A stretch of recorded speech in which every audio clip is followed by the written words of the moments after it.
नमस्कार दोस्तों, आज के इस वीडियो में बिहार जीके का ये पार्ट 5 होगा।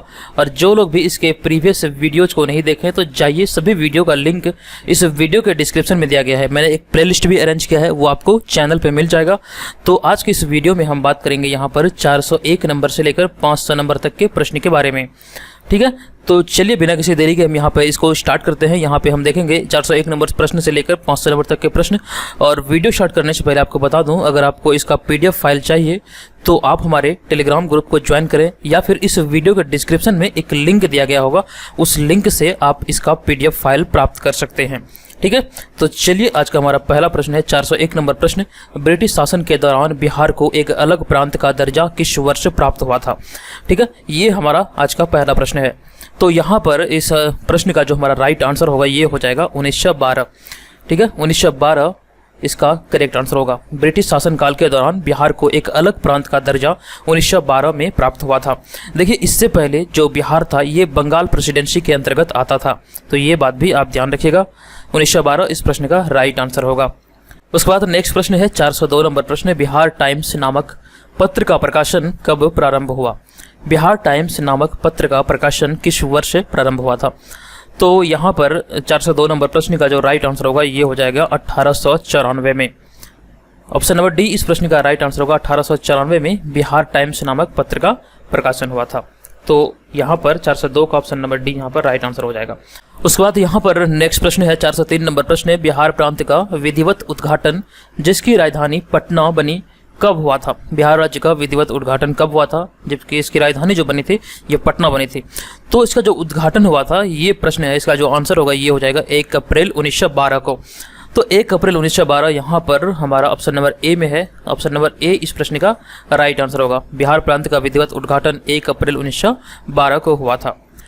उसके बाद हम बढ़ते हैं नेक्स्ट प्रश्न पे। हमारा नेक्स्ट प्रश्न है बिहार में विहपुर की घटना का संबंध किससे है? बिहार में विहपुर की घटना का संबंध किससे है? तो 404 नंबर प्रश्न इसका राइट आंसर होगा ये जो है ये भारत छोड़ो आंदोलन से है। तो ऑप्शन नंबर सी यहाँ पर इस प्रश्न का राइट आंसर हो जाएगा। देखिए, बिहार जीके आप लोग बहुत पढ़े हैं, बिहार जीके की तैयारी आप लोगों की काफ़ी अच्छी होनी चाहिए। बिहार में आयोजित होने वाले किसी भी कॉम्पिटिटिव एग्जाम के दृष्टिकोण से बिहार जीके अति महत्वपूर्ण है। लगभग सभी एग्जाम में, जो भी एग्जाम बिहार में आयोजित होती है बिहार में, तो लगभग 5 से 10 प्रश्न पूछे जाते हैं, अवश्य पूछे जाते हैं। बिहार जीके का आपको लगभग मिनिमम 5 प्रश्न जरूर देखने को मिलेगा। तो ऐसे में ये आपको ध्यान रखना है कि बिहार जीके की भी तैयारी आपको काफ़ी अच्छी तरीके से करनी होगी। और इसके पक्ष में जितने भी मतलब यहाँ पे बिहार जीके के अंतर्गत जितने भी सब्जेक्ट आते हैं, जो चीज़ भी हमें पढ़नी है, वो सभी चीज़ों को यहाँ पर आपको ध्यान रखना पड़ेगा। और अगर आप ये सभी चीज़ों को ध्यान रखते हैं तो आपकी तैयारी जो होगी बिहार जीके के पक्ष में काफ़ी मजबूत होगी और आप यहाँ पर 5 से 10 प्रश्न को काफ़ी आसानी से सॉल्व कर पाएंगे। तो ये सीरीज लाने का मेरा मकसद यही था। यहाँ पर मैंने आपको बताया कि इस सीरीज के अंतर्गत 2000 प्रश्न आपको कवर कराए जाएंगे। इसका दूसरा पार्ट पे काम चल रहा है। 1 तारीख तक ये पार्ट आपको अवेलेबल मिल जाएगा। वॉल्यूम 1 दिया जा चुका है, वो इस वीडियो के डिस्क्रिप्शन में लिंक है। 2 दिन के बाद आप ट्राई करेंगे तो इसी वीडियो के डिस्क्रिप्शन में वॉल्यूम 2 का भी आपको लिंक मिल जाएगा। तो ये सभी चीज़ें आप ध्यान रखेंगे। तो इसी चीज़ों को मैंने ध्यान रखते हुए ये सीरीज को स्टार्ट किया था। तो यहाँ पर हमारा नेक्स्ट प्रश्न है भारत छोड़ो आंदोलन के दौरान फुलेना प्रसाद श्रीवास्तव की मृत्यु झंडा फहराने के क्रम में पुलिस की गोली से कहाँ हुई थी? झंडा फहराने के क्रम में फुलेना प्रसाद श्रीवास्तव का मृत्यु हुआ था पुलिस की गोली से, ये कहाँ हुआ था? तो 405 नंबर प्रश्न का जो राइट आंसर होगा ये हो जाएगा सिवान। ये इसकी मृत्यु जो हुई थी ये सिवान में हुई थी। ऑप्शन नंबर बी यहाँ पर हमारा इस प्रश्न का राइट आंसर होगा, ये मृत्यु सिवान में हुआ था। अब उसके बाद हम बढ़ते हैं नेक्स्ट प्रश्न पे। हमारा नेक्स्ट प्रश्न है जयप्रकाश नारायण किस आंदोलन से संबंधित थे? 406 नंबर प्रश्न ये भी अति महत्वपूर्ण प्रश्न है। आप ध्यान रखिए, जो भी प्रश्न मैं स्टार लगा रहा हूँ वो प्रश्न अति महत्वपूर्ण होंगे। तो जयप्रकाश नारायण किस आंदोलन से संबंधित थे? इसका राइट आंसर हो जाएगा भारत छोड़ो आंदोलन। ऑप्शन नंबर डी यहाँ पे इस प्रश्न का राइट आंसर होगा, भारत छोड़ो आंदोलन से ये संबंधित थे। इसी आंदोलन के बाद इसे राष्ट्रीय नेता के रूप में पहचान भी मिले थे। अब उसके बाद नेक्स्ट प्रश्न है भारत के स्वतंत्रता के बाद स्वतंत्र बिहार के प्रथम मुख्यमंत्री कौन थे? ठीक है, ये प्रश्न है। तो 407 नंबर प्रश्न का राइट आंसर होगा श्री कृष्ण सिंह। ये बिहार के प्रथम मुख्यमंत्री थे। और बिहार से झारखंड का बंटवारा जो हुआ था ये हुआ था 15 नवंबर 2000 ईस्वी को। और झारखंड का जो स्थापना हुआ था संपूर्ण बिहार का 46% भूभाग के लेकर हुआ था। और झारखंड का जो प्रथम मुख्यमंत्री बने थे उसका नाम आपको याद रखना है, नाम है बाबूलाल मरांडी। ठीक है, दोनों नाम आप याद रखिए। बिहार का प्रथम मुख्यमंत्री श्री कृष्ण सिंह, झारखंड का प्रथम मुख्यमंत्री बाबूलाल मरांडी, ये दोनों चीज आप ध्यान रखेंगे। अब उसके बाद नेक्स्ट प्रश्न है हमारा 408 नंबर प्रश्न, बिहार के किस नगर में 1921 के नगरपालिका चुनाव में सभी मत असहयोगियों के पक्ष में पड़ा था? बिहार के किस नगर में 1921 का नगरपालिका का चुनाव जो हुआ था वहां पे सभी मत असहयोगियों के पक्ष में पड़ा था? ये है प्रश्न 408 नंबर। तो इस प्रश्न का जो राइट आंसर होगा ये हो जाएगा मुजफ्फरपुर। ऑप्शन नंबर सी यहाँ पर इस प्रश्न का राइट आंसर होगा, मुजफ्फरपुर के चुनाव में, नगरपालिका चुनाव में। अब उसके बाद नेक्स्ट प्रश्न है 409 नंबर प्रश्न, भारत छोड़ो आंदोलन के दौरान किसने सरकारी नीति के विरोध में महाधिवक्ता के पद से त्यागपत्र दे दिया था? मोस्ट इंपोर्टेंट प्रश्न है, भारत छोड़ो आंदोलन के दौरान किसने सरकारी नीति का विरोध करते हुए महाधिवक्ता के पद से त्यागपत्र दिया था? तो इस प्रश्न का राइट आंसर होगा 409 का बलदेव सहाय। ऑप्शन नंबर बी यहाँ पर इस प्रश्न का करेक्ट आंसर होगा, बलदेव सहाय इसका राइट आंसर होगा। ठीक है, अब उसके बाद हम बढ़ते हैं नेक्स्ट प्रश्न पे। 410 नंबर प्रश्न है, स्वराज कथा पत्रिका का संपादन किसने किया था? स्वराज कथा पत्रिका का संपादन किसके द्वारा किया गया था? 410 नंबर प्रश्न, इस प्रश्न का राइट आंसर होगा बाल मुकुंद वाजपेयी, यानी कि ऑप्शन नंबर ए यहाँ पर इस प्रश्न का राइट आंसर होगा। उसके बाद हम बढ़ते हैं नेक्स्ट प्रश्न पे। 411 नंबर प्रश्न है, बिहार के फॉरवर्ड ब्लॉक के नेता कौन थे? दोस्तों ये वीडियो नंबर 5 है, आप ध्यान रखिएगा। और ये वीडियो में मतलब ये पार्ट नंबर 5 है, इसमें 100 प्रश्न है। इसमें से आप कितने प्रश्न को सही से हल करते हैं कमेंट करके मुझे जरूर बताइएगा। 5वें पार्ट में आपने कितना सही किया है कमेंट बॉक्स में जाइए, वहाँ पे आप अपना आंसर बताइएगा कि मैंने इतना प्रश्न को हल किया है। ठीक है, तो इस बात का आप ध्यान रखिए। उसके बाद हमारा नेक्स्ट प्रश्न जो है, बिहार के फॉरवर्ड ब्लॉक के नेता कौन थे? 411 नंबर प्रश्न का जो राइट आंसर होगा ये हो जाएगा हमारा महेश नारायण, यानी कि option number D Mahesh Narayan इस प्रश्न का करेक्ट आंसर होगा। फॉरवर्ड ब्लॉक के नेता बिहार में महेश नारायण थे। अब उसके बाद नेक्स्ट प्रश्न है असहयोग आंदोलन। तो प्रश्न है, असहयोग आंदोलन में भागलपुर जिला में काफी महत्वपूर्ण भूमिका किसने निभाई थी? भागलपुर जिला में असहयोग आंदोलन में महत्वपूर्ण भूमिका किसने निभाई थी? तो आप ध्यान रखिए, ये महत्वपूर्ण प्रश्न है। इसका जो राइट आंसर होगा ये हो जाएगा दीप नारायण सिंह, यानी कि ऑप्शन नंबर ए यहाँ पर इस प्रश्न का राइट आंसर हो जाएगा। उसके बाद हम बढ़ेंगे नेक्स्ट प्रश्न पे। 413 नंबर प्रश्न, 413 नंबर प्रश्न यहाँ पे हमारा है, बिहार में पटना के बिहटा में किसान सभा की स्थापना स्वामी शाहजानंद सरस्वती ने कब की थी? बिहार में पटना के बिहटा में किसान सभा की स्थापना स्वामी शाहजानंद सरस्वती ने कब की थी? तो 413 नंबर प्रश्न का राइट आंसर होगा 4 मार्च 1928 को, 4 मार्च 1928, यानी कि ऑप्शन नंबर बी यहाँ पे हमारा इस प्रश्न का राइट आंसर हो जाएगा। अब उसके बाद नेक्स्ट प्रश्न पढ़ते हैं। हमारा नेक्स्ट प्रश्न है 414 नंबर प्रश्न, महेश नारायण किसका प्रथम संपादक थे? तो 414 नंबर प्रश्न, इस प्रश्न का राइट आंसर होगा बिहार टाइम्स के, ऑप्शन नंबर बी यहाँ पर इस प्रश्न का राइट आंसर हो जाएगा। अब उसके बाद हमारा 415 नंबर प्रश्न है, हिंदी साप्ताहिक पत्र था देश, तो देश का प्रकाशन प्रारंभ किसने किया था? हिंदी साप्ताहिक पत्र देश का प्रकाशन किसने प्रारंभ किया था? तो 415 नंबर प्रश्न, इस प्रश्न का राइट आंसर हो जाएगा राजेंद्र प्रसाद, यानी कि ऑप्शन नंबर डी यहाँ पर इस प्रश्न का करेक्ट आंसर हो जाएगा। उसके बाद हम बढ़ेंगे नेक्स्ट प्रश्न पे। हमारा 416 नंबर प्रश्न यहाँ पर है, बिहार विद्यापीठ का उद्घाटन किस दिनांक को हुआ था? बिहार विद्यापीठ का उद्घाटन किस दिनांक को हुआ था? तो इस प्रश्न का राइट आंसर होगा 6 फरवरी 1921 को, यानी कि ऑप्शन नंबर बी यहाँ पर इस प्रश्न का राइट आंसर होगा 6 फरवरी 1921 को बिहार विद्यापीठ का उद्घाटन हुआ था। महात्मा गांधी के द्वारा ये उद्घाटन किया गया था। राइट आंसर है ऑप्शन नंबर बी 6 फरवरी 1921। उसके बाद हम बढ़ेंगे नेक्स्ट प्रश्न पे। 417 नंबर प्रश्न है, 6 अप्रैल 1919 को पटना में एक विशाल जुलूस का नेतृत्व किसने किया था? ये डेट आप ध्यान रखिए, 6 अप्रैल 1919 को पटना में एक विशाल जुलूस का नेतृत्व जो किया गया था, ये सैयद हसन इमाम के नेतृत्व में किया गया था। सैयद हसन इमाम, यानी कि हमारा ऑप्शन नंबर ए यहाँ पर इस प्रश्न का राइट आंसर होगा। दोस्तों ये वीडियो यानी कि इस श्रृंखला के अंतर्गत सभी वीडियो को देखें। यहाँ पर दोबारा आपको बिहार जीके पढ़ने की जरूरत नहीं पड़ेगी, क्योंकि 2000 जो प्रश्न मैं आपको कराने वाला हूँ ये अति महत्वपूर्ण है। अगर आप इस श्रृंखला के सभी वीडियो को देखते हैं तो ये मेरा आपसे वादा है कि यहाँ पर आपकी तैयारी बिहार जीके काफ़ी अच्छी तरीके से हो जाएगी। वीडियो में आगे बढ़ने से पहले 66वीं बीपीएससी एग्जाम के बारे में मैं आपको कुछ बातें बता दूं। 66वीं बीपीएससी एग्जाम के लिए जो प्री एग्जाम आयोजित होने वाली है, तो उसे ध्यान में रखते हुए इस चैनल के माध्यम से मॉक टेस्ट का आयोजन कराया जाता है। जैसा कि आप सभी को पता है, आप लोग इसके मेंबर हैं। लगभग 550 लोग इसमें ज्वाइन कर चुके हैं। आप भी अगर ज्वाइन करना चाहते हैं तो केवल 49 रुपये पे करके इसको आप ज्वाइन कर सकते हैं। यहाँ पर इसके अंतर्गत आपको टेस्ट सीरीज मिलेगा जो कि 66वें बीपीएससी एग्जाम तक के लिए निरंतर वैलिड होगा। निरंतर ये पीडीएफ आपको मिलता रहेगा और इसके अलावा यहाँ पर आपको मंथली करंट अफेयर्स मिलेगा। तो इस बात का आप ध्यान रखें। अगर आप ज्वाइन करना चाहते हैं तो तमाम जानकारियाँ इस वीडियो के डिस्क्रिप्शन में दी गई है, आप वहाँ पे जाके भी पढ़ सकते हैं और केवल 49 रुपये पे करके इसका लाभ उठा सकते हैं। ठीक है, तो ये मत देखिए कि इसका कीमत कम है, ये देखिए कि हमारा कंटेंट कैसा है, ये आपके लिए उपयोगी होंगे या फिर नहीं। इसका वीडियो चैनल पे पड़ा हुआ है टेस्ट सीरीज का, जो कि फुल लेंथ टेस्ट है। अगर आप इसे ज्वाइन करना चाहते हैं तो ज्वाइन कर सकते हैं। ठीक है, उसके बाद हम बढ़ेंगे नेक्स्ट प्रश्न पे। देखिए यहाँ पे मैं आपको एक बात बता दूं कि टेस्ट सीरीज जो होता है वो किसी भी एग्जाम के लिए एक वरदान की तरह सिद्ध होता है। तो आपसे बार बार मैं अनुरोध करता हूँ, आप टेस्ट सीरीज ज्वाइन कीजिए। आप चाहे जहाँ भी करें, मैं ये नहीं कहता कि आप यही टेस्ट सीरीज ज्वाइन कीजिए, आप जहाँ कहीं भी ज्वाइन करें, लेकिन टेस्ट सीरीज को ज्वाइन जरूर कीजिए। ये आपके लिए काफ़ी अच्छा सिद्ध होगा। आने वाले समय में 66वें बीपीएससी एग्जाम में ये आपकी काफ़ी मदद करने वाली है। ठीक है, तो इस बात का आप ध्यान रखिएगा। तो दोस्तों चलिए हम बढ़ते हैं नेक्स्ट प्रश्न पे। हमारा 418 नंबर प्रश्न है, महात्मा गांधी के रचनात्मक कार्यों में खादी का कार्यक्रम भी महत्वपूर्ण था। बिहार में खादी का कार्यक्रम भी महत्वपूर्ण था। बिहार में खादी का कार्य कब आरंभ हुआ था? तो प्रश्न एक्चुअली में ये है कि महात्मा गांधी के रचनात्मक कार्यों में जो खादी का कार्यक्रम था वो काफ़ी महत्वपूर्ण था, और बिहार में खादी का कार्य कब आरंभ हुआ था, ये हमारा एक्चुअल में प्रश्न है।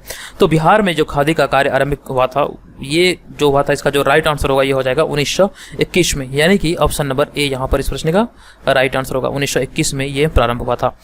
उसके बाद हम बढ़ेंगे नेक्स्ट प्रश्न पे। नेक्स्ट प्रश्न होगा, अखिल भारतीय चरखा संघ की बिहार शाखा का मुख्यालय कहाँ स्थित नहीं था?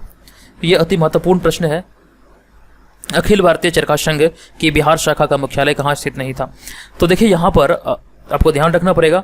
तो पटना, मुजफ्फरपुर, मधुबनी और फिर भागलपुर, आपको एक ऑप्शन का चुनाव करना है कहाँ पर यह मुख्यालय नहीं था। तो ध्यान दीजिए, इसका जो मुख्यालय था ये मधुबनी में नहीं था, बल्कि पटना में था, मुजफ्फरपुर में था और मधुबनी में था, बल्कि भागलपुर में इसका मुख्यालय नहीं था। तो राइट जो आंसर होगा, प्रश्न पूछा जा रहा है कि ये मुख्यालय कहाँ नहीं था, तो ये भागलपुर में नहीं था। अब उसके बाद नेक्स्ट प्रश्न है 420 नंबर प्रश्न, भारत छोड़ो आंदोलन के क्रम में पटना सचिवालय गोलीकांड कब हुआ था? तो पटना सचिवालय गोलीकांड 11 अगस्त 1942 को हुआ था। ध्यान रखिएगा, 9 अगस्त 1942 को भारत छोड़ो आंदोलन प्रारंभ हुआ था और उसके 2 दिन बाद 11 अगस्त 1942 को भारत छोड़ो आंदोलन के क्रम में पटना सचिवालय गोलीकांड हुआ था। ठीक है, इसके बारे में आप विस्तार से पढ़ लीजिए, क्योंकि यहाँ से प्रश्न अक्सर पूछे जाते हैं बिहार में। अब इसके बाद नेक्स्ट प्रश्न है 421 नंबर प्रश्न, भारत छोड़ो आंदोलन के क्रम में 9 अगस्त 1942 को डॉक्टर राजेंद्र प्रसाद को गिरफ्तार कर किस जेल में रखा गया था? 9 अगस्त 1942 को भारत छोड़ो आंदोलन जो शुरू हुआ था, इस क्रम में डॉक्टर राजेंद्र प्रसाद को गिरफ्तार करके किस जेल में रखा गया था? तो 421 नंबर प्रश्न का राइट आंसर होगा बांकीपुर जेल में रखा गया था। ऑप्शन नंबर सी यहाँ पर इस प्रश्न का राइट आंसर हो जाएगा। अब उसके बाद नेक्स्ट प्रश्न में चलते हैं। नेक्स्ट प्रश्न है यहाँ पर 422 नंबर प्रश्न, भारत छोड़ो आंदोलन के दौरान सरकार ने निम्न में से कौन सी अखबार का प्रकाशन प्रारंभ किया था? सरकार ने कौन सी अखबार का प्रारंभ किया था? कौन सी अखबार का प्रकाशन भारत छोड़ो आंदोलन के दौरान? तो इस प्रश्न का जो राइट आंसर हो जाएगा यहाँ पर पटना न्यूज, यानी कि ऑप्शन नंबर बी। ये सभी प्रश्न अति महत्वपूर्ण है, आप इसे बिल्कुल भी इग्नोर नहीं कर सकते हैं। अगला प्रश्न है गौतम बुद्ध को कहाँ कौंडिय और 5 ब्राह्मण मिले थे? यह है प्रश्न। तो गौतम बुद्ध को कहाँ पर कौंडिय और 5 ब्राह्मण मिले थे? इस प्रश्न का राइट आंसर होगा सारनाथ में। ऑप्शन नंबर डी इस प्रश्न का राइट आंसर होगा। महात्मा बुद्ध ने यहीं पर प्रथम अपना उपदेश दिया था, जो कि बौद्ध धर्म में धर्म चक्र परिवर्तन के नाम से जाना जाता है। ठीक है, सारनाथ में प्रथम प्रवचन दिया था, प्रथम उपदेश दिया था। तो इस बात का आप ध्यान रखें। अब उसके बाद चलते हैं नेक्स्ट प्रश्न पे। 424 नंबर प्रश्न है, बिहार में चिरौंद एवं चेचर से किस युग के अवशेष प्राप्त हुए हैं? बिहार में चिरौंद एवं चेचर से किस युग के अवशेष प्राप्त हुए हैं? इस प्रश्न का राइट आंसर होगा पूर्व प्रस्तर युग। ऑप्शन नंबर बी यहाँ पर इस प्रश्न का राइट आंसर होगा पूर्व प्रस्तर युग के अवशेष बिहार में चिरौंद एवं चेचर से प्राप्त हुए हैं। चलिए उसके बाद नेक्स्ट प्रश्न है, बिहार में आदिमानव के उपस्थिति के आरंभिक साक्ष्य किस युग के हैं? बिहार में आदिमानव के उपस्थिति के साक्ष्य किस युग के हैं? 425 नंबर प्रश्न, ये जो साक्ष्य हैं ये हड़प्पा युग के हैं। ऑप्शन नंबर ए यहाँ पर इस प्रश्न का राइट आंसर हो जाएगा 425 का। उसके बाद हम बढ़ते हैं नेक्स्ट प्रश्न पे। नेक्स्ट प्रश्न है हमारा 426 नंबर प्रश्न, मुल्ला वहाब हानी कहाँ का यात्री था? कहाँ के यात्री थे मुल्ला वहाब हानी? तो मैंने आपको इस प्रश्न के बारे में कई बार बताया है। इसका जो राइट आंसर होगा ये होगा ईरान का। मुल्ला वहाब हानी ईरान के यात्री थे। ऑप्शन नंबर बी इसका राइट आंसर होगा। ये एक धर्माचार्य थे। ये प्रश्न मैंने टेस्ट सीरीज के PDF में भी डाला था। अब उसके बाद नेक्स्ट प्रश्न है 427 नंबर प्रश्न, जट जाटिन लोक नाट्य नृत्य किस राज्य में विख्यात है? जट जाटिन लोक नाट्य नृत्य किस राज्य में विख्यात है? इस प्रश्न का राइट आंसर होगा बिहार में। ये काफ़ी चर्चित है। ऑप्शन नंबर सी इसका राइट आंसर होगा। ये जो गाँव में काफ़ी उत्सव के साथ मनाया जाता है। तो ऑप्शन नंबर सी यहाँ पर इस प्रश्न का राइट आंसर हो जाएगा। अब उसके बाद नेक्स्ट प्रश्न है 428 नंबर प्रश्न, बिहार के मिथिला में गाया जाने वाला गीत लगनी राग किस अवसर पर गाया जाता है? मिथिला क्षेत्र में लगनी राग गाया जाता है। तो यहाँ पर देखिए लगन जो शब्द है एक्चुअली में हम लोग जानते हैं शादी विवाह से, तो यहाँ से भी आप हिंट निकाल सकते हैं। जो लगनी राग जो गाया जाता है मिथिलांचल क्षेत्र में, ये किस अवसर पे गाया जाता है? तो इस प्रश्न का जो राइट आंसर होगा 428 का, ये हो जाएगा विवाह के अवसर पर। यहाँ पर आप इसको अगर लगन को ध्यानपूर्वक समझेंगे तो ये आप इसे समझ पाएंगे कि लगनी राग जो है ये विवाह से संबंधित है। ठीक है, तो उसके बाद हम बढ़ेंगे नेक्स्ट प्रश्न पे। हमारा नेक्स्ट प्रश्न जो होगा 429 नंबर प्रश्न, मधुश्रावणी पर्व विशेष रूप से कहाँ मनाया जाता है? 429 नंबर प्रश्न है, मधुश्रावणी पर्व विशेष रूप से ये मनाया जाता है मिथिलांचल में, यानी कि ऑप्शन नंबर डी यहाँ पर इस प्रश्न का राइट आंसर हो जाएगा। मिथिलांचल में ये मनाया जाता है। उसके बाद हम बढ़ेंगे नेक्स्ट प्रश्न पे। नेक्स्ट प्रश्न 430 नंबर प्रश्न, पटना कलम शैली से संबंधित चित्रकार का नाम क्या है? तो यहाँ पर सभी को देखें आप, उसके बाद निर्णय करें कि यहाँ पर कौन सा आंसर सही होगा। तो पटना कलम शैली से संबंधित जो चित्रकार हैं यहाँ पर आप देखें, हुलास लाल, जयराम दास, शिवदयाल एवं ईश्वरी प्रसाद।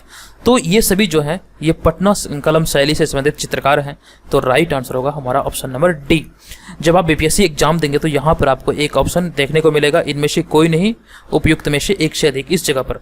तो यहाँ पर आपको ऑप्शन नंबर ई को भी ध्यान रखना पड़ेगा। BPSC एग्जाम में जितने भी प्रश्न आपसे पूछे जाएंगे, हालांकि 150 प्रश्न पूछे जाते हैं, तो 150 में से 150 प्रश्न को आपको पूरी तरह पढ़ना पड़ेगा, क्योंकि इस एग्जाम में जो 5वां ऑप्शन जो होता है ये काफ़ी महत्वपूर्ण होता है। अगर आपने यहाँ पे हुलास लाल देखा तो आपको लगा रे वाह ये तो आंसर हो गया, हम इसी आंसर को टिक कर देंगे। आप रंग दिए यहाँ पर आंसर शीट पे अपना कि इस तरह से ये आंसर हमारा हो गया। लेकिन यहाँ पर आपको दूसरा ऑप्शन देखिए ये भी सही है, तो इस प्रकार जो हमारा राइट आंसर जो बनता है वो हो जाएगा ऑप्शन नंबर ई, क्योंकि यहाँ पर आपको होगा इनमें से कोई नहीं, उपयुक्त में से एक से अधिक। तो ये गलती से आपको बचना है। यहाँ पर एक नहीं बल्कि दो नहीं बल्कि 3 भी आंसर सही हो सकता है, 4 भी सही हो सकता है। तो इस चीज़ को आपको ध्यान रखना पड़ेगा। ठीक है, ये एकदम से हिंट है। अब उसके बाद नेक्स्ट प्रश्न जो है, पटना कलेक्ट्री और पटना कॉलेज के भवन किस शैली से प्रभावित हैं? ये है प्रश्न। तो पटना कलेक्ट्री और पटना कॉलेज के भवन ये हॉलैंड यानी कि डच शैली से प्रभावित है। ऑप्शन नंबर बी यहाँ पर इस प्रश्न का राइट होगा। जो पुर्तगालियों के बाद डच कंपनी बिहार आई थी, तो जो डच थे ये हॉलैंड के निवासी थे। तो ये ध्यान रखिएगा, डच जिसे कहा जाता था ये हॉलैंड के निवासी थे। तो पटना कलेक्ट्री और पटना कॉलेज का जो भवन है ये हॉलैंड यानी कि डच शैली से ये प्रभावित है। तो ऑप्शन नंबर बी यहाँ पर इस प्रश्न का राइट आंसर हो जाएगा। अब उसके बाद नेक्स्ट प्रश्न है 432 नंबर प्रश्न, मधुबनी चित्रकला के महत्वपूर्ण प्रतिनिधि या कलाकार कौन है? मधुबनी चित्रकला के महत्वपूर्ण प्रतिनिधि या फिर कलाकार कौन है? इस प्रश्न का जो राइट आंसर होगा, आप देखिए सभी को ऑप्शन को पढ़िए। यहाँ पे है कौशल्या देवी, ये सही है, शिया देवी और शशिकला देवी, ये तीनों सही है। मधुबनी चित्रकला से ये तीनों नाम संबंधित है, ये तीनों काफ़ी महत्वपूर्ण प्रतिनिधि या फिर कलाकार कह सकते हैं। तो इसका जो राइट आंसर होगा ये हो जाएगा ऑप्शन नंबर डी यानी कि उपयुक्त सभी। ठीक है, चलिए हम आगे बढ़ेंगे। नेक्स्ट प्रश्न पे है, अगला प्रश्न है मधुबनी चित्रकला का संबंध किस राज्य से है? ये प्रश्न काफी इजी है। तो मधुबनी चित्रकला का जो संबंध है ये हमारा आंसर हो जाएगा बिहार। मधुबनी चित्रकला बिहार राज्य से संबंधित है, आंसर होगा हमारा ऑप्शन नंबर बी। चलिए उसके बाद हम नेक्स्ट प्रश्न में चलते हैं। 434 नंबर प्रश्न। 434 नंबर प्रश्न है, मंजूषा चित्र शैली किस क्षेत्र में लोकप्रिय थी? तो यहाँ पर इस प्रश्न का जो राइट आंसर होगा ये अंग महाजनपद के अंतर्गत ये काफ़ी लोकप्रिय थे। ध्यान रखिएगा, ऑप्शन नंबर बी यहाँ पर इस प्रश्न का राइट आंसर होगा। चलिए उसके बाद हमारा नेक्स्ट प्रश्न है 434 नंबर प्रश्न, मंजूषा चित्र शैली किस क्षेत्र में लोकप्रिय थी? तो देखिए यहाँ पर इस प्रश्न का जो राइट आंसर होगा ये हो जाएगा अंग महाजनपद। यहाँ पे बात आई है महाजनपद का, तो महाजनपद के बारे में थोड़ी सी जानकारी आप ले लीजिए।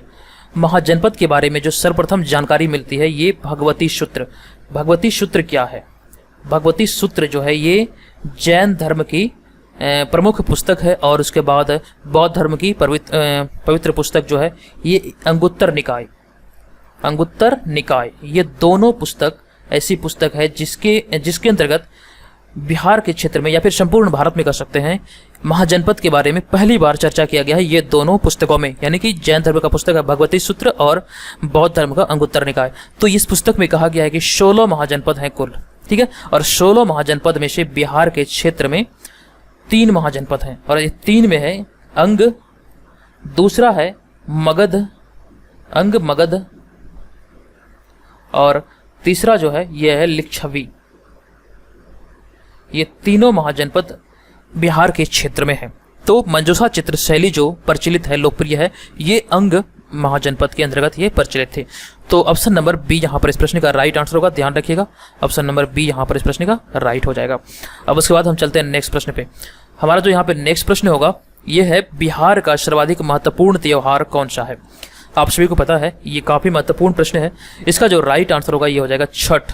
बिहार का सबसे महत्वपूर्ण त्यौहार जो है ये छठ है। ऑप्शन नंबर ए यहाँ पर इस प्रश्न का राइट आंसर हो जाएगा। अब उसके बाद 436 नंबर प्रश्न है विदेशिया किस राज्य का लोकप्रिय नाट्य नृत्य है। ये भी प्रश्न महत्वपूर्ण है। 436 नंबर प्रश्न का यहाँ पर राइट आंसर होगा बिहार। विदेशिया बिहार का महत्वपूर्ण लोकप्रिय नाट्य नृत्य है। Option number D. हालांकि इस वीडियो में सभी प्रश्न जो है ये अति महत्वपूर्ण है। आप प्रश्न को देख के खुद ब खुद ही समझ पा रहे होंगे कि इसी तरह के प्रश्न आपसे एग्जाम में पूछे जाते हैं। उसके बाद नेक्स्ट प्रश्न है सियर उल मुताखरीन की रचना किसने की थी। सियर उल मुताखरीन की रचना किसके द्वारा किया गया था। तो 437 नंबर प्रश्न का राइट आंसर हो जाएगा हमारा गुलाल हुसैन तबतबाई, यानी कि ऑप्शन नंबर ए गुलाल हुसैन तबतबाई। सियर उल मुताखरीन की रचना किया गया था इसके द्वारा, ठीक है, ऑप्शन नंबर ए यहाँ पर राइट आंसर हो जाएगा। अब उसके बाद नेक्स्ट प्रश्न है पटना के अंतिम मुख्य वहाबी नेता कौन थे। पटना के अंतिम मुख्य वहाबी नेता कौन थे। इस प्रश्न का राइट आंसर होगा अहमदुल्ला। इसको अंग्रेजों के द्वारा फांसी दिया गया था। ऑप्शन नंबर डी यहाँ पर इस प्रश्न का राइट आंसर हो जाएगा। चलिए उसके बाद अगला प्रश्न है 1857 के दौरान बिहार में कहाँ के लोगों को आभास हुआ कि मानो देश से सरकारी प्रशासन समाप्त हो चुका है। अति महत्वपूर्ण प्रश्न है बिहार में 1857 की क्रांति के दौरान कहाँ के लोगों को यह आभास हुआ कि मानो देश से सरकारी प्रशासन समाप्त हो चुका है। तो 439 नंबर प्रश्न का राइट आंसर होगा तिरहुत, यानी कि ऑप्शन नंबर सी यहाँ पर राइट आंसर होगा, ठीक है, ऑप्शन नंबर सी इस प्रश्न का राइट आंसर होगा। चलिए उसके बाद हम बढ़ते हैं नेक्स्ट प्रश्न पे। हमारा 440 नंबर प्रश्न है पटना में वहाबी आंदोलन के मुख्य नेता कौन थे। तो इस प्रश्न का राइट आंसर होगा विलायत अली एवं इनायत अली। पटना में वहाबी आंदोलन के मुख्य नेता थे विलायत अली और इनायत अली। ऑप्शन नंबर ए यहाँ पर इस प्रश्न का राइट आंसर हो जाएगा। उसके बाद नेक्स्ट प्रश्न है 441 नंबर प्रश्न 1936 में बिहार में जमींदार के सत्वाधिकार नीति के विरुद्ध कौन सा आंदोलन चलाया गया था। तो 441 नंबर प्रश्न का जो राइट आंसर होगा यहाँ पर हो जाएगा बख्श आंदोलन, यानी कि ऑप्शन नंबर सी इस प्रश्न का राइट आंसर होगा। दोस्तों यहाँ पर अगर इस वीडियो में अगर आप चाहते हैं कि थोड़ा सा फास्ट आंसर बताया जाए तो कमेंट जरूर कीजिएगा। अगर आपको लगे कि ये टाइम मैं ज़्यादा ले रहा हूँ तो आप कमेंट करके जरूर बताइएगा। अगला प्रश्न है भारतीय राष्ट्रीय कांग्रेस के 1912 के बांकीपुर अधिवेशन की अध्यक्षता किसने की थी। तो 442 नंबर प्रश्न यहाँ पर इस प्रश्न का राइट आंसर होगा RN मघोलकर। ऑप्शन नंबर सी यहाँ पर इस प्रश्न का राइट आंसर होगा RN मघोलकर। 1912 में बांकीपुर अधिवेशन की अध्यक्षता इसके द्वारा किया गया था, ठीक। उसके बाद हम बढ़ेंगे नेक्स्ट प्रश्न पे 443 नंबर प्रश्न। इस प्रश्न में प्रश्न है यहाँ पर कि भारत में कांग्रेस का एक मंत्रिमंडल 1914 में इंग्लैंड भेजे गए जिसमें शामिल 2 बिहारी नेता का नाम क्या है। महत्वपूर्ण प्रश्न है। 1914 में इंग्लैंड भेजा गया था एक मंत्रिमंडल, उसमें से आपको बताना है कि इनमें से जो मंत्रिमंडल था कि बिहार के कौन से 2 नेता इनमें शामिल थे। तो 443 नंबर प्रश्न का जो राइट आंसर होगा ये हो जाएगा यहाँ पर हमारा मजहरुल हक और सच्चिदानंद सिन्हा। तो यहाँ पर इस प्रश्न का राइट आंसर होगा ऑप्शन नंबर सी। चलिए हम बढ़ते हैं नेक्स्ट प्रश्न पे। हमारा अगला प्रश्न होगा 444 नंबर प्रश्न दरभंगा में बंग आंदोलन के दौरान राखी बंधन दिवस कब मनाया गया था। तो 444 नंबर प्रश्न का राइट आंसर होगा 16 अक्टूबर 1905। 16 अक्टूबर 1905 को राखी बंधन दिवस मनाया गया था दरभंगा में बंग आंदोलन के दौरान, ठीक है, ऑप्शन नंबर ए यहाँ पर इस प्रश्न का राइट आंसर हो जाएगा। अब उसके बाद नेक्स्ट प्रश्न है 445 नंबर प्रश्न डॉक्टर राजेंद्र प्रसाद के भाई का नाम क्या है। डॉक्टर राजेंद्र प्रसाद के भाई का नाम क्या है। इसका राइट आंसर होगा राय साहब महेंद्र प्रसाद। राय साहब महेंद्र प्रसाद इस प्रश्न का राइट आंसर हो जाएगा, ठीक है। चलिए उसके बाद हम चलते हैं नेक्स्ट प्रश्न पे 446 नंबर प्रश्न पे। 446 नंबर प्रश्न हमारा होगा, चंपारण सत्याग्रह के दौरान महात्मा गांधी पर कहां मुकदमा चलाया गया था? चंपारण सत्याग्रह के दौरान महात्मा गांधी पर कहां पर मुकदमा चलाया गया था? तो 446 नंबर प्रश्न का राइट आंसर होगा मोतिहारी। मोतिहारी में ये मुकदमा चलाया गया था महात्मा गांधी पर। ऑप्शन नंबर बी यहाँ पर इस प्रश्न का राइट आंसर होगा। उस बाद नेक्स्ट प्रश्न है, किस बिहारी नेता की अध्यक्षता में भारतीय राष्ट्रीय कांग्रेस का एक विशेष अधिवेशन अगस्त 1918 में मुंबई में हुआ था, बंबई में हुआ था? तो 447 नंबर प्रश्न, इस प्रश्न का जो राइट आंसर हो जाएगा यहाँ पर हमारा 447 नंबर का सैयद हसन इमाम होगा। ऑप्शन नंबर सी यहाँ पर इस प्रश्न का राइट आंसर होगा। 1918 में जो विशेष अधिवेशन हुआ था बंबई में, 1918 में इसका जो अधिवेशन का अध्यक्षता किया गया था, ये प्रश्न पूछा जा रहा था।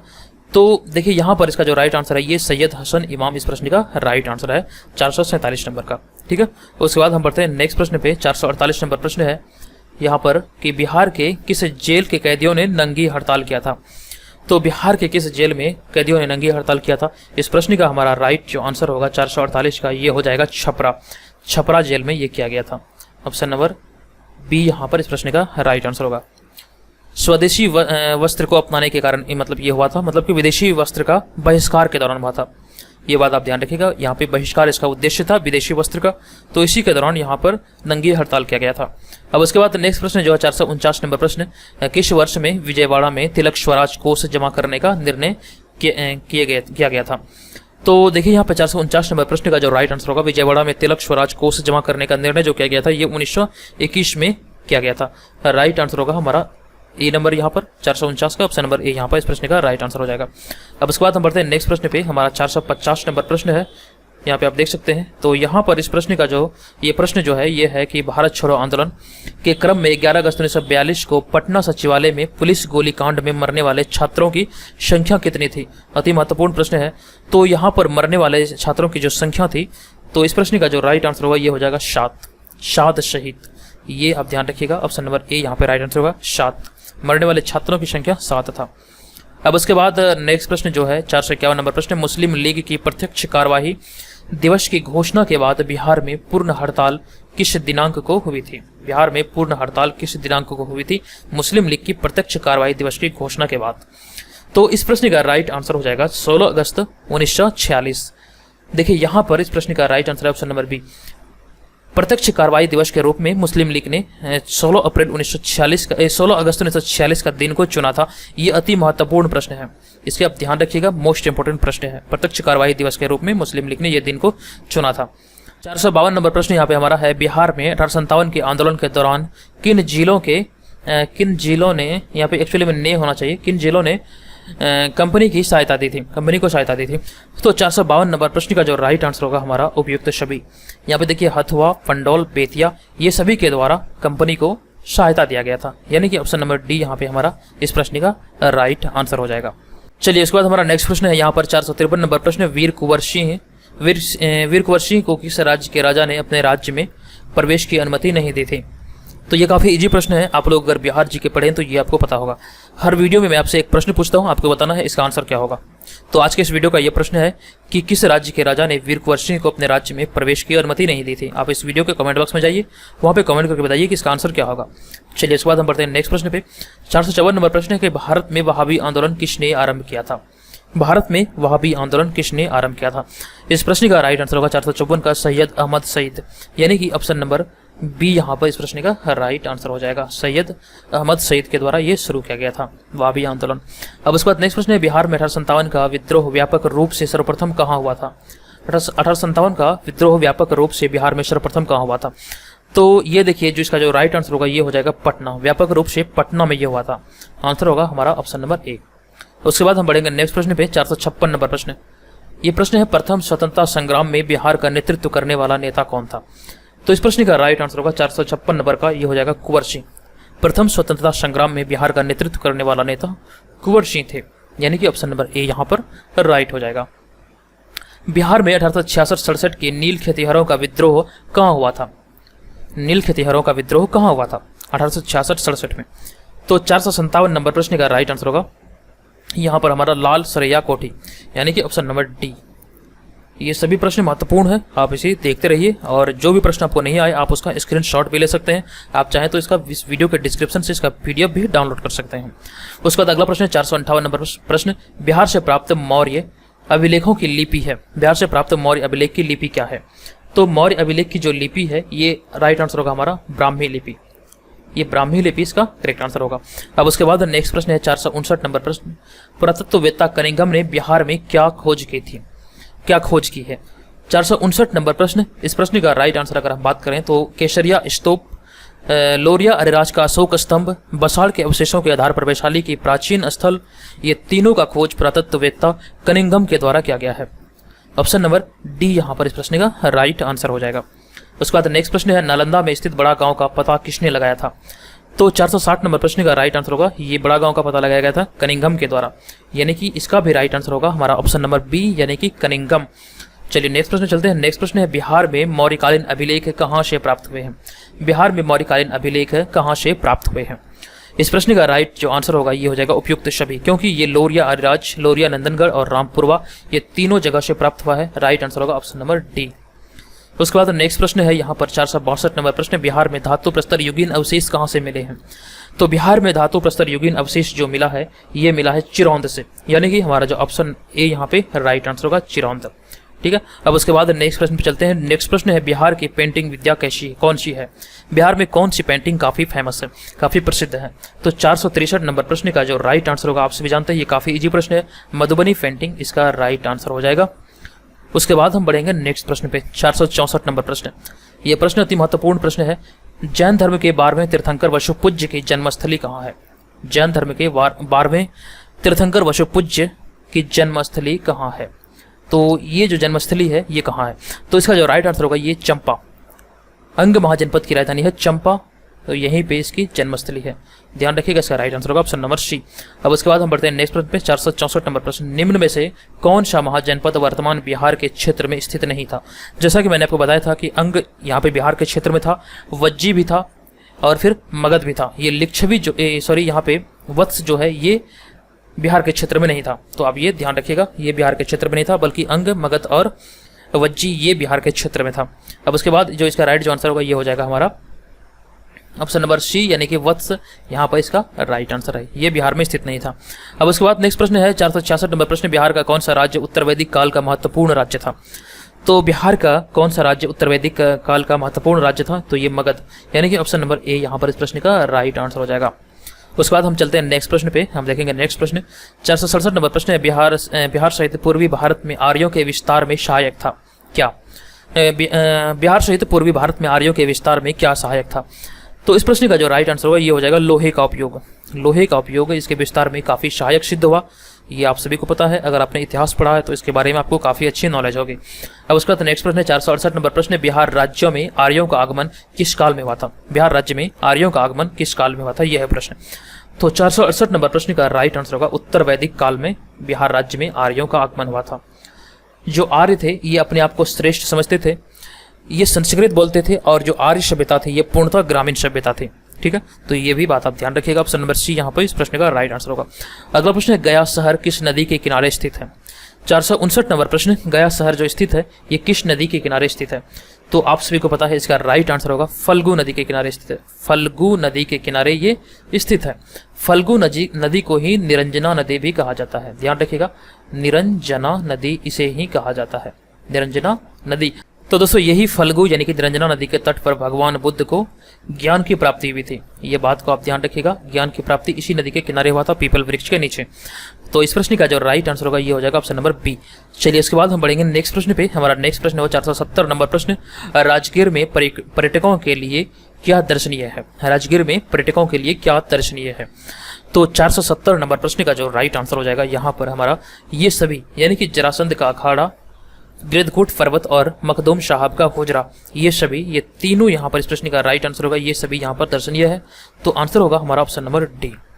उसके बाद हम बढ़ेंगे नेक्स्ट प्रश्न पे 471 नंबर प्रश्न पे, पावापुरी में स्थित कमल रूपी तालाब के बीच निर्मित जल मंदिर का संबंध किससे है? पावापुरी में स्थित कमल रूपी तालाब के बीच स्थित यानी कि निर्मित जल मंदिर का संबंध किससे है?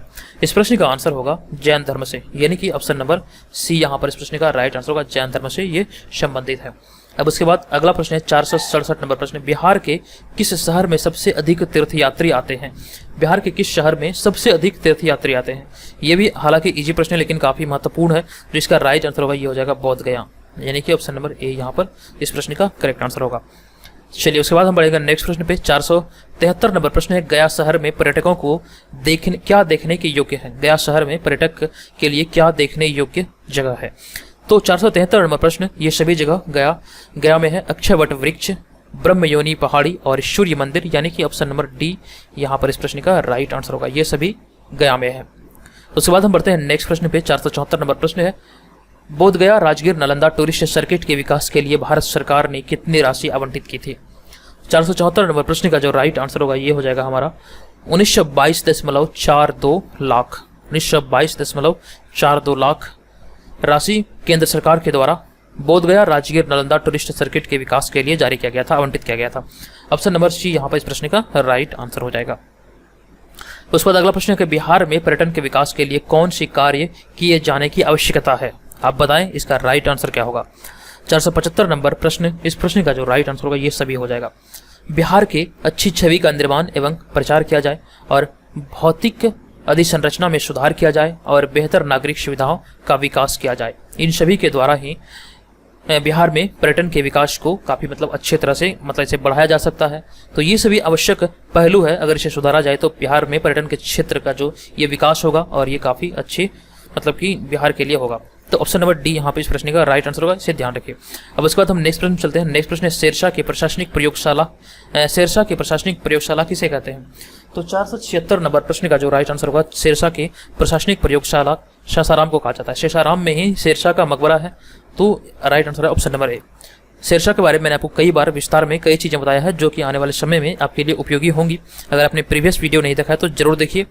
उसके बाद नेक्स्ट प्रश्न है 477 नंबर प्रश्न, किस स्थान की सर्वप्रथम पहचान प्रसिद्ध पुरातत्व शास्त्री अलेक्जेंडर कनिंघम ने की थी? किस स्थान की सर्वप्रथम पहचान प्रसिद्ध पुरातत्व शास्त्री अलेक्जेंडर कनिंघम ने की थी? इस प्रश्न का राइट आंसर होगा हमारा नालंदा। और नालंदा विश्वविद्यालय को विध्वंस किया गया था बख्तियार खिलजी के द्वारा। दोनों चीज़ों को आप ध्यान रखिए, ये महत्वपूर्ण है, एग्जाम में ये पूछा जाता है। अब उसके बाद नेक्स्ट प्रश्न है महावीर स्वामी की मृत्यु कहाँ हुई थी? तो 478 नंबर प्रश्न का राइट आंसर होगा ये पावापुरी में हुआ था, यानी कि ऑप्शन नंबर सी यहाँ पर इस प्रश्न का राइट आंसर होगा। पावापुरी में इसकी मृत्यु हुई थी। अब उसके बाद नेक्स्ट प्रश्न है 479 नंबर प्रश्न, पावापुरी किस धर्म से संबंधित स्थल है? 479 नंबर प्रश्न, इस प्रश्न का राइट आंसर होगा पावापुरी जो संबंधित स्थल है ये जैन धर्म से संबंधित है। आप सभी को पता है, राइट आंसर है ऑप्शन नंबर ए। उसके बाद नेक्स्ट प्रश्न है 480 नंबर प्रश्न, पटना संग्रहालय की सर्वाधिक चर्चित निधि कौन है? तो यहाँ पर 480 नंबर प्रश्न का राइट आंसर होगा दीदारगंज से प्राप्त चांवर धारणी यक्ष और यक्षिणी की प्रतिमा, यानी कि ऑप्शन नंबर सी यहाँ पर इस प्रश्न का राइट आंसर होगा। देखिए बिहार जीके में कई सारे प्रश्न ऐसे होते हैं जो आपको आता है, कई सारे प्रश्न ऐसे होते हैं जो आप नहीं जानते हैं। तो यहाँ पर अगर आप इस श्रृंखला के सभी वीडियो को देखेंगे तो आपका एक तरह से तो अगर जो चीज़ आप नहीं जानेंगे उसे सीखेंगे। दूसरी बात ये होगी कि जो आपने पढ़ के रखी है पहले से तो वो भी आपको यहाँ पे एकदम से रिवाइज हो जाएगा और ये लंबे समय तक के लिए आपको याद होगा।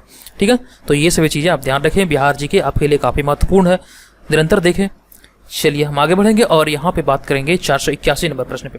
तो विक्रमशिला विश्वविद्यालय के अवशेष किस नगर के पास है? विक्रमशिला विश्वविद्यालय के अवशेष किस नगर के पास है? इस प्रश्न का राइट आंसर होगा 481 का भागलपुर के पास है, यानी कि ऑप्शन नंबर ए यहाँ पर इस प्रश्न का राइट आंसर होगा। विक्रमशिला विश्वविद्यालय के अवशेष भागलपुर के पास है। उसके बाद नेक्स्ट प्रश्न है 482 नंबर प्रश्न, औदंतपुरी विहार का संस्थापक कौन था? औदंतपुरी विहार का संस्थापक कौन था? 482 नंबर प्रश्न का राइट आंसर होगा धर्मपाल, यानी कि ऑप्शन नंबर ए धर्मपाल इसका संस्थापक था।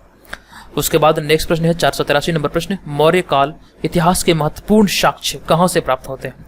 मौर्य काल इतिहास के महत्वपूर्ण साक्ष्य कहाँ से प्राप्त होते हैं? तो ये कुम्हरार से प्राप्त होते हैं। चंद्रगुप्त मौर्य का महल जो है कुम्हरार में है और ये लकड़ी से बना हुआ है मुख्यतः, और ये मौर्यकालीन इतिहास के बारे में जानकारी का प्रमुख स्रोत भी है, तो ये भी ध्यान रखिएगा। तो दोस्तों यहाँ पे हमारा अगला प्रश्न है, आप देख सकते हैं 484 नंबर प्रश्न। तो ये प्रश्न है कि महागोविंद नामक वास्तुकार जो बिंबिसार के दरबार में था उसने किसका निर्माण किया था?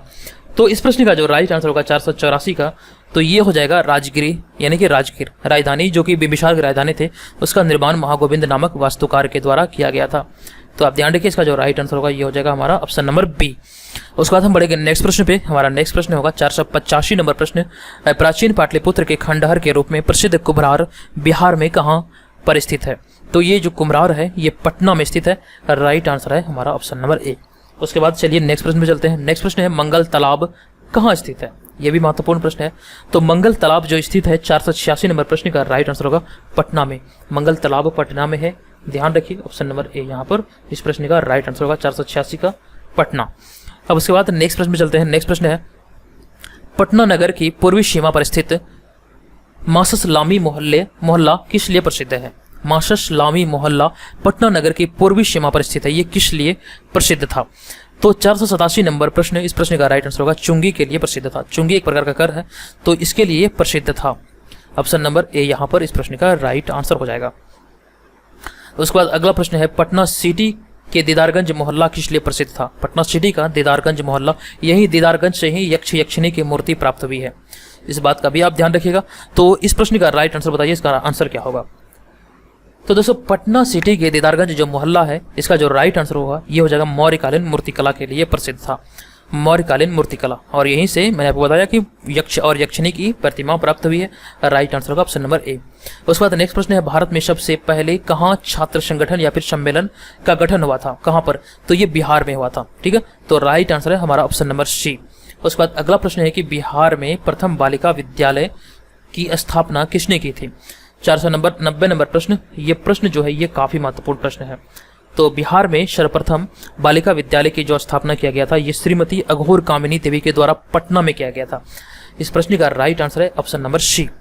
उसके बाद नेक्स्ट प्रश्न पे चलते हैं। नेक्स्ट प्रश्न है किस पर तिरहुत षड्यंत्र का मुकदमा चला था? तिरहुत षड्यंत्र का मुकदमा जो चला था ये योगेंद्र शुक्ल पर चला था। ऑप्शन नंबर ए यहाँ पर योगेंद्र शुक्ल इसका राइट आंसर हो जाएगा। अगला प्रश्न श्री सचिन बख्शी को बिहार में कहाँ गिरफ्तार किया गया था? तो श्री सचिन बख्शी को भागलपुर में गिरफ्तार किया गया था। राइट आंसर है हमारा ऑप्शन नंबर सी, भागलपुर में ये गिरफ्तार हुए थे। अगला प्रश्न है 493 नंबर प्रश्न, मुजफ्फरपुर बम कांड का दोषी ठहराकर किसे फांसी दी गई थी? तो 493 नंबर प्रश्न, इस प्रश्न का राइट आंसर होगा खुदीराम बोस, यानी कि ऑप्शन नंबर बी यहाँ पर राइट आंसर हो जाएगा। अब उसके बाद बढ़ते हैं नेक्स्ट प्रश्न पे। देखिए यहाँ पर मैं आपको एक बात बता दूं, जो मुजफ्फरपुर बम कांड हुआ था तो यहाँ ये जो बम कांड हुआ था ये 1908 में हुआ था। आप इसके बारे में जानिए, ये हुआ था 1908 में। इसके दो दोषी थे, दो लोगों के द्वारा ये किया गया था, खुदीराम बोस और प्रफुल्ल चाकी के द्वारा। ये दोनों ने मतलब इस काम को अंजाम दिया था, ठीक है। तो जब मतलब कि जो हमला किया गया था, यहाँ के जो जज थे, जज किंग्सफोर्ड ऐसे करके नाम था, तो उस पर यह हमला किया गया था, लेकिन वो बच निकले, उसकी जगह किसी और की मृत्यु हो गई थी। जॉर्ज कैनेडी की बेटी और उसकी पत्नी की मृत्यु हो गई थी, ठीक है। तो इसी दौरान मतलब कि ये सदमे को ये बर्दाश्त नहीं कर सके प्रफुल्ल चाकी। इसे किस बात का भय था, या फिर ये कुछ अलग करना चाहते थे, ये अंग्रेजों से बचना चाहते थे, ये बात मुझे नहीं पता, लेकिन इतना जरूर पता है कि इन्होंने मतलब कि इसी घटना के बाद इन्होंने अपने आप की मतलब कि आत्महत्या कर लिया। तो ये बात आप ध्यान रखिए, प्रफुल्ल चाकी ने आत्महत्या कर लिया था। अब ये किस वजह से किया ये नहीं पता, लेकिन उसके बाद खुदीराम बोस को फांसी हुई थी। 3 या 4 महीने के बाद इसको फांसी दिया गया था। तो ये बात भी आप ध्यान रखिएगा, 1908 में ये मुजफ्फरपुर बम कांड हुआ था, ठीक है। उसके बाद हम बढ़ेंगे नेक्स्ट प्रश्न पे, 494 नंबर प्रश्न। ये प्रश्न है साइमन कमीशन पटना कब आया? तो इस प्रश्न का जो राइट आंसर होगा साइमन कमीशन जो पटना आया था तो ये 12 दिसंबर 1928 को आया था, ठीक है। 12 दिसंबर 1928 हमारा ऑप्शन नंबर सी में है, राइट आंसर होगा 12 दिसंबर 1928। उसके बाद नेक्स्ट प्रश्न है बिहार में गौ हत्या रोकने के लिए गौरक्षणी सभाओं की स्थापना किस वर्ष हुई थी? तो बिहार में गौ हत्या रोकने के लिए गौरक्षणी सभाओं की जो स्थापना की गई थी, तो इस प्रश्न का जो राइट आंसर होगा 495 का ये होगा 1893। ये प्रश्न महत्वपूर्ण प्रश्न है, ये प्रश्न बीपीएससी में पूछा गया प्रश्न है, इस बात का आप ध्यान रखिएगा। उसके बाद अगला प्रश्न है 496 नंबर प्रश्न, पटना में नमक सत्याग्रह कब शुरू हुआ था? तो पटना में नमक सत्याग्रह 16 अप्रैल 1930 को शुरू हुआ था। ऑप्शन नंबर सी यहाँ पे राइट आंसर होगा, 16 अप्रैल 1930 को ये शुरू हुआ था। अब उसके बाद नेक्स्ट प्रश्न है 497 नंबर प्रश्न, पटना में अखिल भारतीय महिला सम्मेलन का अधिवेशन कब हुआ था? तो पटना में अखिल भारतीय महिला सम्मेलन का अधिवेशन जो हुआ था ये हुआ था 1929 में, यानी कि ऑप्शन नंबर ए यहाँ पर इस प्रश्न का राइट आंसर हो जाएगा। तो नेक्स्ट प्रश्न है उसके बाद 498 नंबर प्रश्न, पटना कॉलेज की स्थापना कब हुई थी? तो 498 नंबर प्रश्न का राइट आंसर होगा 1863 में पटना कॉलेज का स्थापना 1863 में हुई थी। उसके बाद नेक्स्ट प्रश्न 499 नंबर प्रश्न, हर्यक वंश के किस शासक को कुनिक कहा जाता है? तो इस प्रश्न का राइट आंसर जो होगा ये हो जाएगा अजातशत्रु। हर्यक वंश के जो शासक हैं अजातशत्रु, इसे कुनिक भी कहा जाता है। ध्यान रखिए ऑप्शन नंबर सी यहाँ पर इस प्रश्न का राइट आंसर होगा। उसके बाद नेक्स्ट प्रश्न है 500 नंबर प्रश्न। ये प्रश्न है, किस शासक ने गंगा एवं सोन नदियों के संगम पर पाटलिपुत्र नामक नगर की स्थापना की थी? किस शासक के द्वारा यह किया गया था? तो पाटलिपुत्र नामक नगर की जो स्थापना किया गया था ये उदयन, यानी कि ऑप्शन नंबर बी इसका राइट आंसर हो जाएगा। ठीक है, तो यहाँ पर इस वीडियो में अगर हम बात करें तो 100 प्रश्न थे। यहाँ पर आपने 100 में से कितने प्रश्नों को सही से हल किया है कृपया कमेंट करके मुझे ईमानदारी पूर्वक जरूर बताइएगा। और दोस्तों अगर आपको इस वीडियो से हेल्प मिली हो तो वीडियो को लाइक करें, कमेंट करें और शेयर जरूर कीजिएगा और इसका PDF फाइल जरूर डाउनलोड कीजिए। और अगर आप हमारे चैनल पर पहली बार विजिट किए तो चैनल को सब्सक्राइब कीजिए, अपने दोस्तों के साथ इसे शेयर कीजिए। और इस वीडियो के डिस्क्रिप्शन में PDF लिंक दिया गया है, आप वहाँ पर जाकर इसका PDF भी प्राप्त कर सकते हैं। तो आज के इस वीडियो में इतना ही, मिलेंगे नेक्स्ट वीडियो में, तब तक के लिए धन्यवाद।